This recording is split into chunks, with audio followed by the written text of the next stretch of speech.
Kebohongan oknum prajurit TNI terkuak dalam kasus penggelapan mobil berujung penembakan bos rental Ilyas Abdurrahman. Pelaku membuat pengakuan berbeda kepada korban soal identitasnya. Sebelum penembakan, ia mengaku sebagai prajurit TNI Angkatan Udara. Hal ini diungkapkan oleh anak korban Agam Muhammad Nasruddin. Namun, menurut laporan terkini, yang bersangkutan merupakan anggota TNI Angkatan Laut.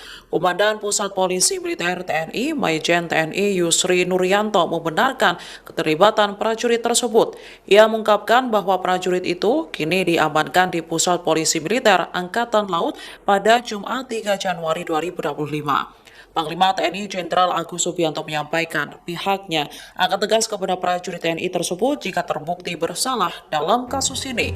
Dirinya berjanji TNI menegakkan proses hukum sesuai ketentuan yang berlaku. Download Tribun X sekarang, menghadirkan lokal menjadi Indonesia.